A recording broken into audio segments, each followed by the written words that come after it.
Welcome to this session on working in partnership with clinical commissioning groups and others. We were scheduled to have 4 speakers in this session, but unfortunately two people have had to drop out for personal reasons. But I am delighted to introduce our 2 speakers today. We've got Lynn Davis, who's the CEO of Portsmouth Citizens Advice, and Paul Sweeting, who's coordinator at Brighton and Hove Advice Partnership.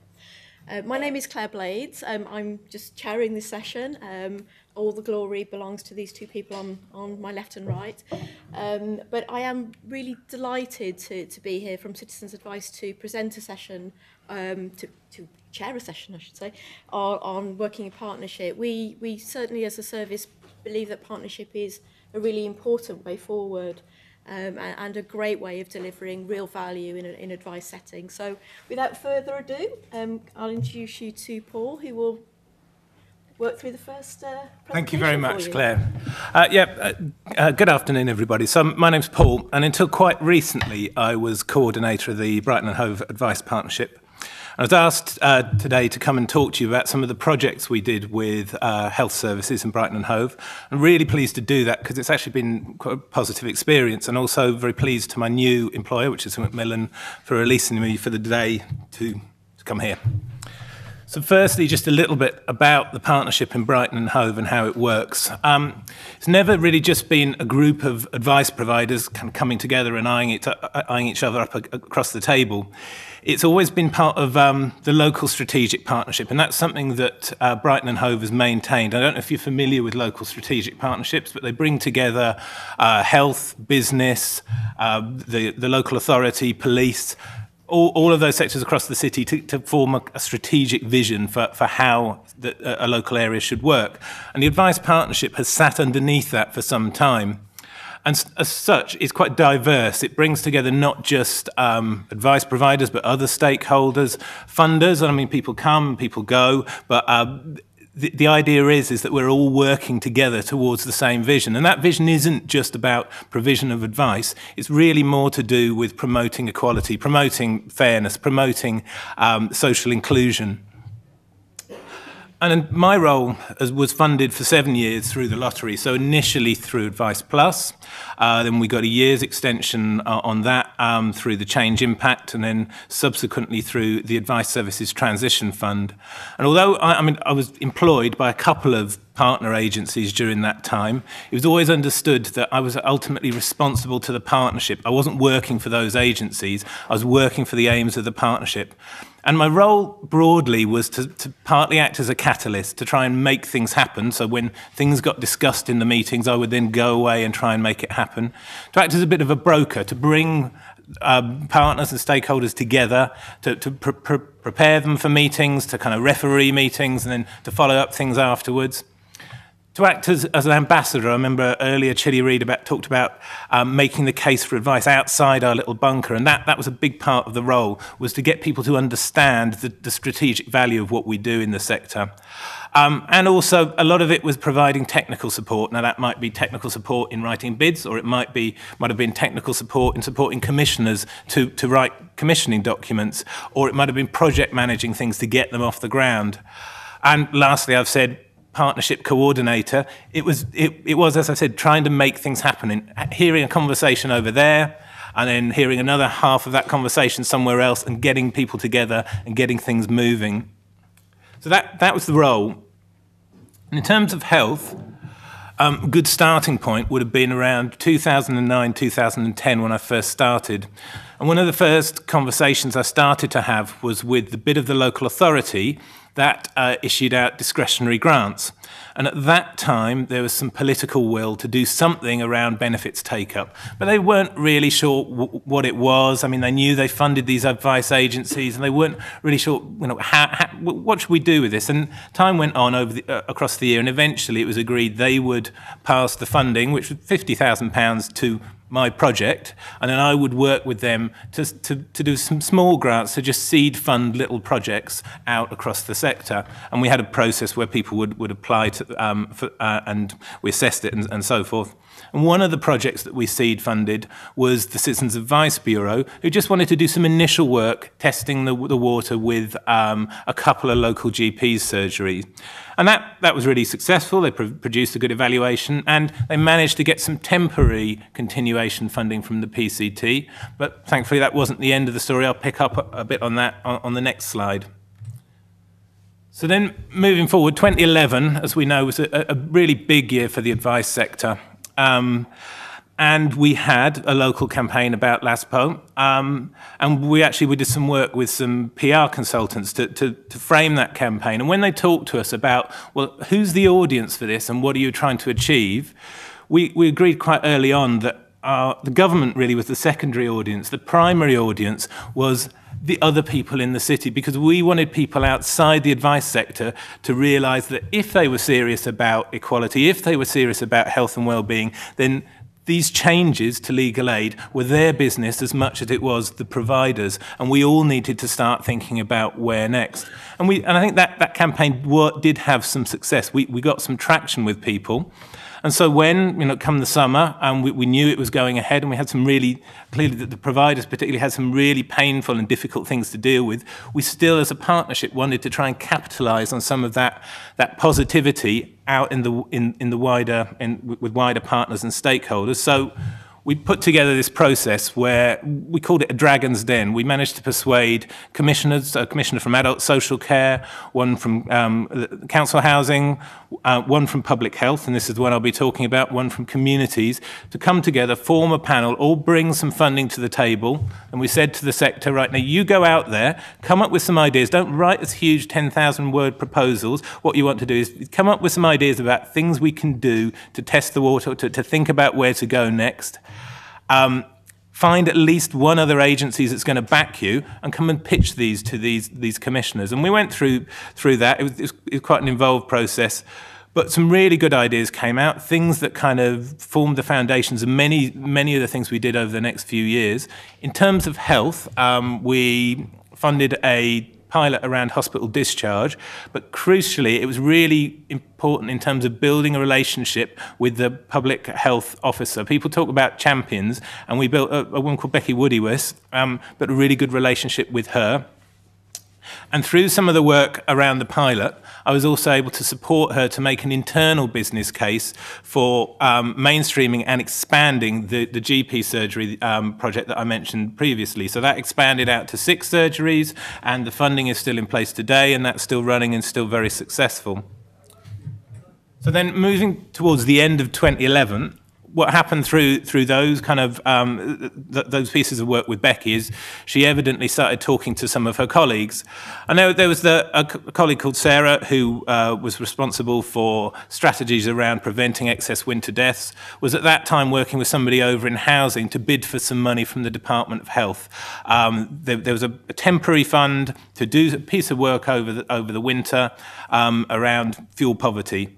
And so they spoke to me and they said, well, we'd like to do something around money. We've got these ideas about training. We've got these ideas about giving out some grants. We'd like to do something around kind of financial health or money. We don't really know what's possible or how it might work. I said, well, that's fine. Leave it with me and I will work with the partnership, and we will help put that into a practical delivery plan. And so it actually ran over 2 winters, and we drew down quite a bit of funding. There was 5 agencies involved for short periods of time, just over the winter months. And in my project management role, I acted as a coordinator, going out to places like the Carers Centre or to children's centres to get people to refer appropriate clients in. I'd allocate them out, and then we try and join them up to the rest of the provision. Again, part of what came out with that was a really productive working relationship with those 2 officers, the woman from public health and the person with the fuel poverty brief. And they started to also do some work with the lead for communities in the clinical commissioning group. When it came to 2014, there was no Department of Health funding to bid for, but we'd still met and we still communicated, and we were still keen to develop this further and take it further. And there was a bit of kind of scratching around, trying to get some money from various pots of essentially statutory funding, budgets underspent here or there. We managed to run a couple of pilots, really small scale, but crucially the lines of communication were open. We were always thinking, what do we want to do on a bigger scale? At that time, Miles Davidson, who's the fuel poverty lead, was working with the Health and Wellbeing Board, just scoping what the fuel poverty strategy was going to look like. And I guess we were thinking about where we would like to go next, where the city would like to go next. So come July, we found out that the British Gas Energy Trust had launched the Healthy Homes Fund. I don't know if any of you are familiar. So the British Gas got into a bit of bother with the regulator, and as a kind of to resolve that, they agreed to donate a sum of money to their own trust fund, and the terms of the agreement were that grants would be made as long as they were backed by local energy authorities and that they were aligned to the recommendations from NICE around tackling fuel poverty. And when we looked at that, somebody earlier said it's rare where you find that there is a sum of money that is going to resource you to do something you really want to do. But the match couldn't have been better. I mean, I primarily wrote the bid with a lot of their input, but it basically wrote itself. We knew exactly where we wanted to go. And we were kind of egging each other on through that process over those few weeks. In many ways, we started off thinking, well, they're only going to want, surely a little town like Brighton and Hove, the fund's this big, they're not going to want to fund us that much. But we just said, no, we've got to push. We know what we want to do. Let's push. We pushed for £400,000, which was towards the upper limit, and thankfully we're successful. And so that's what's running at the moment. As I said, I've just passed over the project management. But just a little bit about how that's working. Although that is a project that the Energy Trust are funding the Citizens Advice Bureau as lead to deliver, there is a project board that governs how that project runs and develops. That project board has someone from the CAB, used to be me. It has the lead on community services from the CCG. It has the lead on avoiding excess winter deaths from public health, and it has the lead on fuel poverty from the local authority, and it has the director of public health as the kind of senior sponsor and the link into the Health and Wellbeing Board. And that's really important because firstly, all of those bring in their areas of expertise. So this isn't just an advice project. It's doing a range of things. It's also doing soft energy measures, so stuff that you stick behind radiators and so forth. Also, we're using validated, or they're using validated health tools. We have a system that with 15 organisations involved in delivery, but wherever anybody enters the kind of system, they are all assessed using a single online system that will refer people out to the relevant bits of the project. And whenever they have an in-depth assessment of or an in-depth service, they will have an assessment of their health and well-being using validated tools, and those tools are validated by those reps on the project board, and it's their job to make sure they're aligned to the kinds of things that CCG commissioners and public health commissioners are looking for. And as I said, we will be following up how the impact of the services on those people in order to make the business case. Because this £400,000 will be gone in a year, but already the discussions are in those project board meetings, and I know they're having one now in the CCG offices, and what do we do next? And where can we go for funding next? And maybe we can go to this bit of the CCG and make a bit of case, and maybe we can back that up with something from over here, from the local authority, and maybe we could match fund it from those are the kinds of discussions that are happening. They're all speculative, but there is a collective responsibility for shaping what's happening and taking it forward and sustaining it. So lastly, just to summarise, as I said, there have been really positive experiences. I mean, not all of the experiences in that job works were positive, but these ones really were.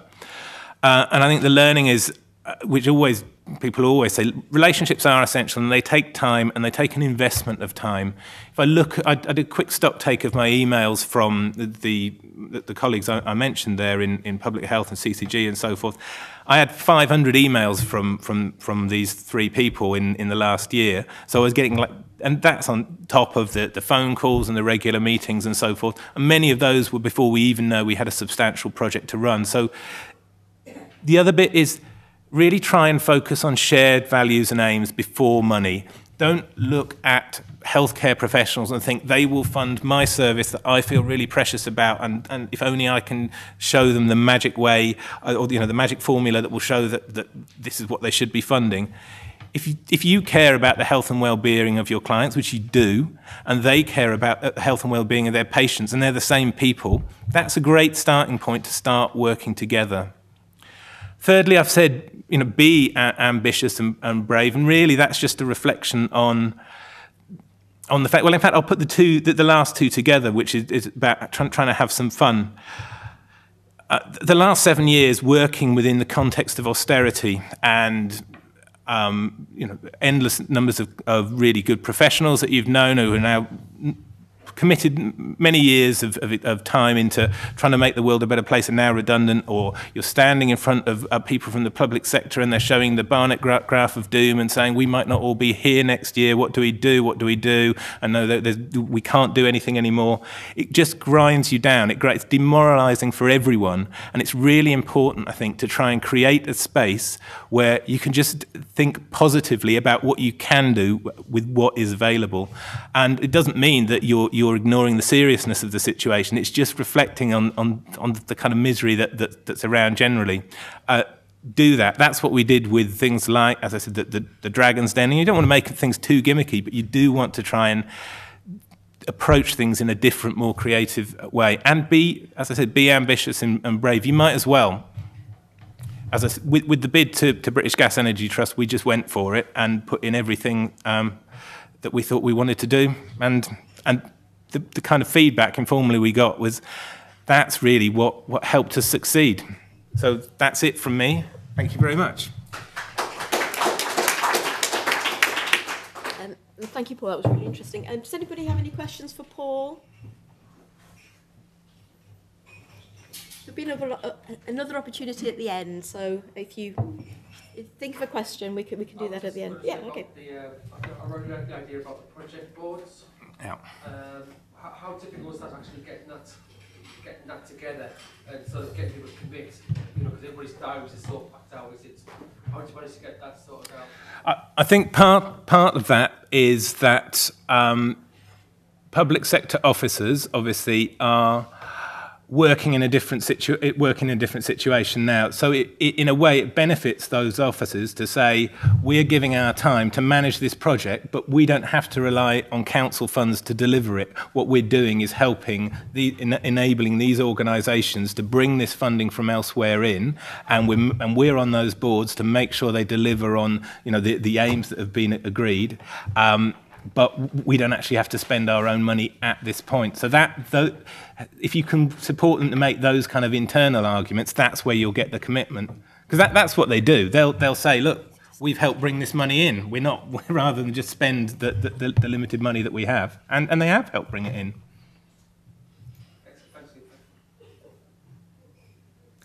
Any further questions? How much was there with regards to any user-led support? How much was that to be able to manage to build it into the programme? Because I know basically sometimes with the clientele trying to help them, but how much of their involvement where you can without just jeopardise things?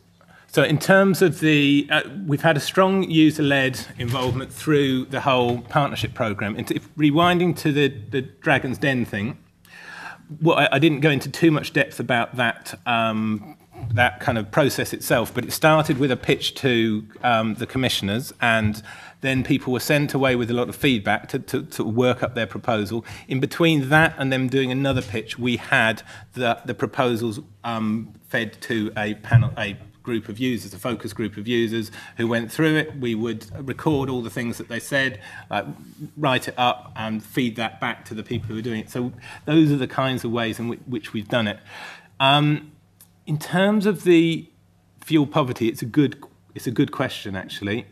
It's something that, as the programme develops, we certainly need to be checking in with people or looking at ways of involving people in the delivery of those services.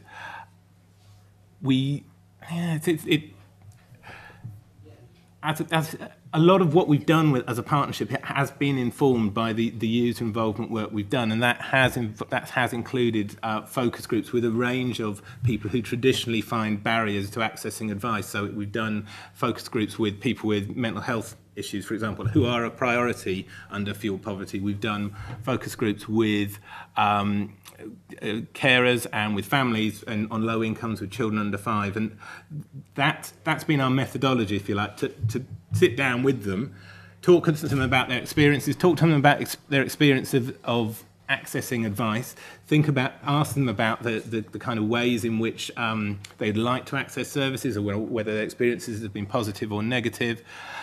But crucially, rather than write that up on flip charts, we record what they say and then write that up verbatim, and then take a step back and look at what they're actually saying, rather than what we think they're saying, if that makes sense. Okay, just a very quick one. With regard to the energy company who gave the money, did you find there was a real empathy to care about the programme, or was it just basically just get rid of the money and you was the best fit and that was it? So the programme's managed by Charis Grants, who are really supportive and really helpful. So they are an independent organisation. The British Gas themselves gave the money because they had to. They got done by the regulator, and our contact with the Energy Trust is all via Charis Grants. Charis Grants has been brilliant. Charis Grants they administer a lot of the funding from the energy companies, and yeah, I've found them really helpful. Thank you. Okay. Could I now introduce Lynn Davis, who's the CEO of Portsmouth CAB, and she's going to talk about the Portsmouth Advice Services Partnership. Thank you, Claire, and thank you, Paul. Can I just check, first of all, that people can hear me? I don't have a very loud voice. Can you hear me at the back? Excellent, thank you. I'm Lynn Davis. I'm the CEO at Portsmouth CAB. Portsmouth is rather strange, as CABs go. By the way, is anyone here from Citizens Advice Branding? It's okay. We like them. We love the jellies. The jellies are no more. They're no longer part of the brand. Neither is the word bureau, which now has been dropped. So we are Citizens Advice Portsmouth now. But in Portsmouth, we're rather unusual because we don't receive any local authority funding for service delivery, which is a major departure from the Citizens Advice model.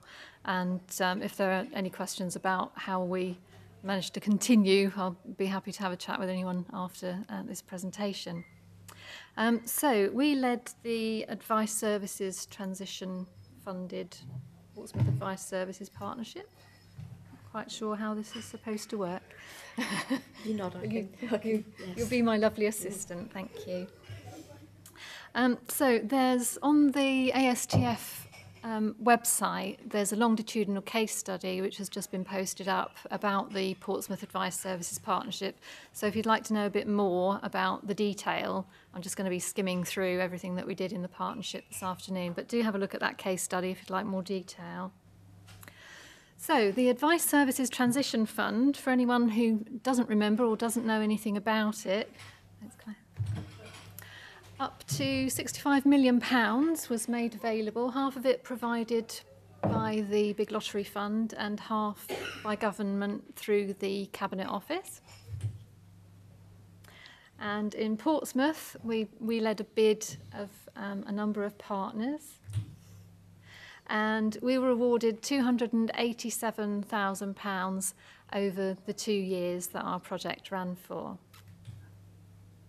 We started on the 1st of October 2015 and our project ended at the end of September last year. And the partnership is continuing, and it now includes 19 Portsmouth advice agencies, and that includes the City Council as one of the key partners in this. And in your packs, if you turn a few pages past the slides of this presentation, we've included in there the feedback from the partners about the PASP. So there's some summaries in there of what the partners say they got out of it and the benefits that they perceived. And I think that's really important, because it's not really a partnership if the partners don't get anything out of it, is it? Thank you. There's some of the partners. That's me in the bottom right-hand corner there. That's the back of my head, which is very attractive. And next to me is our chair of trustees. And it wasn't actually the chair who was involved throughout. He came to the launch meeting, but another of the trustees was with me throughout this entire partnership project. And I think that's really important. I think trustees need to be engaged with major projects like this, because after all, they are the people who bear the legal responsibility if things go wrong. You know, if you're accepting money to do something like this, then the trustees ultimately carry the can for that. So what we said we would do, we said we would set up a steering group to guide the project and develop longer term strategies.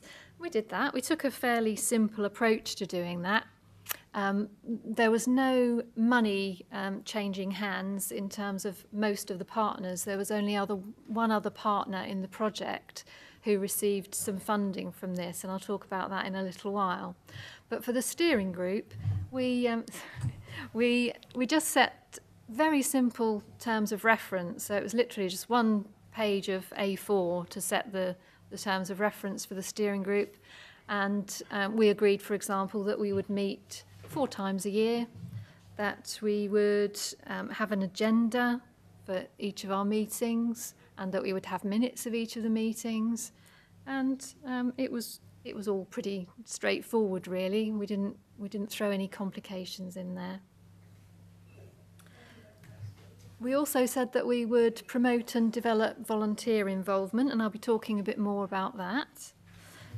We said that we would share training opportunities, and this was a really, really successful aspect of the partnership, because this is really where the partners benefited enormously from the budget that we built into the bid for shared training events. There was a question this morning about preventable demand. In the slide here, I've used the term failure demand, but it's the same thing. So we said that we would use learning to identify and tackle the causes of failure demand. DWP was mentioned this morning as causing preventable demand for advice services. Another example might be HMRC and their reluctance to answer their telephones. We also said that we would create and develop a cloud-based virtual network, which came to be known as Ian. And we do actually have an Ian working on our staff team, so that's created some fun for us along the way. So on the steering group, we had a number of the partners represented. They didn't all come to every steering group meeting, but we always had enough people there to go ahead with the business of the steering group meeting. And it's fair to say that they were all well engaged with what we were setting out to do. We always tried to make the meetings fairly light-hearted. We managed to get the rooms free of charge from the University of Portsmouth, and we had included in the budget a small budget for the steering group.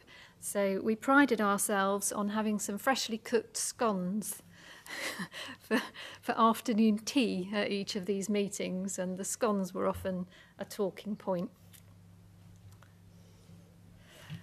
So there are some blank slides in your packs. I don't know quite what happened with the printing, but the next 3 slides that show as blank, I'm just going to whip through fairly quickly.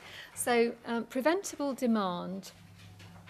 As an example of what we did, one of the first tasks that we did as a collective was to contribute to the 5th independent review of the work capability assessment for employment and support allowance. And anyone who's been around in the advice sector for a while will know what a problem employment and support allowance has been for advice services, and in particular that work capability assessment. I would just say this is systems thinking stuff, and systems thinking is starting to feature more and more in design of advice services going forward. But what we did here is really what Citizens Advice has been doing for over 75 years, and we've always called it social policy work. But we have to get with the programme and adapt and change. So as a collective, we put in a joint response based on a collection of evidence from across the partnership. That's some client comments that we gathered up there. So we tried to make our contribution to this review quite detailed. So there's quite a lot of feedback from advisors themselves, and there was quite a lot of client comment quoted in the final document that we submitted as our submission. There's quite a bit more detail in our annual review, and I've got some spare copies of that if anyone would like to have a closer look at what we did on the work capability assessment. The process of mandatory reconsideration clearly was quite problematic for a lot of our clients, and it's fair to say that this is an area where the clients needed support. They weren't really able to go through the mandatory reconsideration process on their own. There's an advisor comment there. It'd be helpful if Job Centre Plus staff were all aware that JSA can be claimed during mandatory reconsideration. A client was told by one member of Job Centre Plus staff that he could claim JSA, and by another that he could not. And I'm sure that that kind of story will be familiar to people who work in the not-for-profit advice sector. So, now we come on to the so what of all of this. So the fifth independent review was published in November 2014, and it contained 33 recommendations. Government's response then was published in February 2015, and most of those recommendations were accepted. Now, I can't say that we in the Portsmouth Advice Services Partnership can take total credit for this, because clearly we weren't the only people to contribute to this review. But this is extracted from the Citizens Advice Advice Trends Report, the national report for Q1 2015-16, comparing that with the year before, the same quarter of the year before. And look what's happened to ESA, a 10% drop in problems around ESA. So that's definitely going in the right direction. But look at what's happening with personal independence payment. So there's always more to do. And that's just one example of how we felt that we could make a difference as a collective by having a stronger voice, so that we weren't just turning in evidence as a Citizens Advice Bureau. The evidence was coming from others as well in the partnership to make that evidence stronger and more persuasive. Also on the theme of preventable demand, we wanted to improve our understanding of client journeys. So we did a thing called the Revolving Door Client Survey. It's a bit of a mouthful. But we wanted to understand why clients have problems for as long as they sometimes do, because the longer somebody has a problem, the more complex it tends to become. And we also wanted to understand where they'd been before to try and resolve that problem before presenting into an advice agency. And we wanted to try and identify the incidence of the revolving door client, so the client who was popping up in this service and that service and this service, and presenting with the same or very similar problems all the time, and just really not getting to resolution. The findings of that survey, again, have been shared with ASTF, and I think those are also up on the website. And again, if anyone's interested, pick up a copy of our annual review, and there's a summary in there.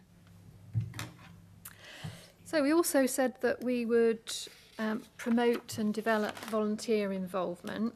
So There was an element of the funding in the ASTF which could be used for service delivery, and that was limited to 25% of the total.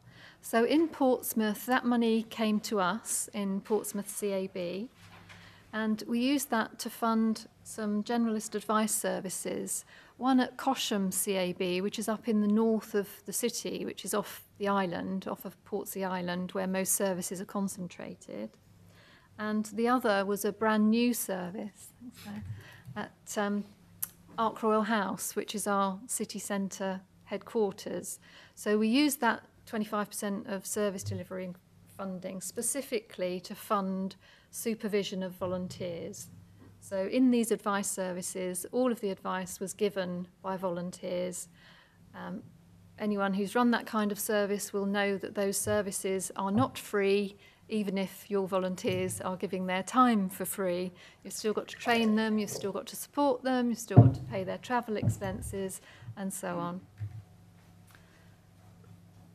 Thank you. So we created a brand new, from scratch, generalist advice service at Ark Royal House. And I've mentioned that we have no funding for service delivery at Portsmouth CAB from the local council.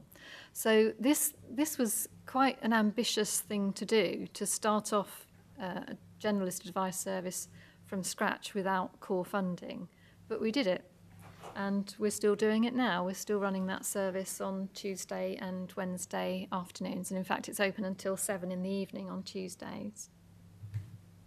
We got a little bit of additional funding from Portsmouth City Council from their Capacity and Transition Fund, because they could see how this would grow capacity through the use of volunteers. So they awarded us, I think it was around £10,000 to fund an additional advice session supervisor to support the volunteers, and in particular the volunteer students. So the University of Portsmouth was one of the key partners in this piece of work, and this is how the partnership worked between us and them.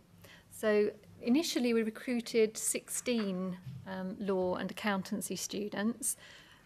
We lost a few along the way, and we had 10 complete the programme. So the idea is they stay with us for 2 academic years. In their year 2, they work through the CAB certificate in advice work, and they get the generalist advice certificate.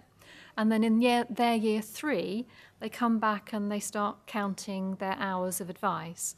And provided that they give at least 100 hours each of advice, the university then will accept that in lieu of a dissertation. So it's a 40 credit unit. And as you can probably appreciate, it's very popular with the students. And in the summary document that I've mentioned in your handouts, there are some bullet points there about the value of that student volunteering service, not only to the students, but to our clients, to society more widely, to employers and so on. And if we can just click on that YouTube, this is just a very short video of one of the students who took part in that 100 hours project. Full screen it.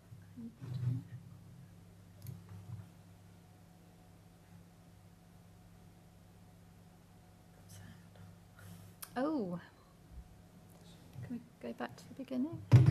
We did have sound earlier when we practiced this. I'm really excited to see how I'm going to improve. Okay. That's it. I feel I've gained a lot of experience, a lot of practical learning. I didn't know what it entailed to work as a lawyer, and now that I know, I'm actually really excited to see how I'm going to improve. My name is Anne, and I'm in my final year studying law at the University of Portsmouth. I guess the best thing about this degree is being able to practice it, is being able to do exactly what you've been taught. And I believe that that is the best way to actually really learn. This unit at the CAB is called the Practical Lawyer Unit, to give students a chance to actually see what it's like to practice advising. I chose to volunteer at the CV because it's a more practical approach to learning. Rather than writing a dissertation, it actually focuses on the strengths of an advisor in the field. My day typically includes signing into the database, interviewing clients, case recording, which takes a very long time.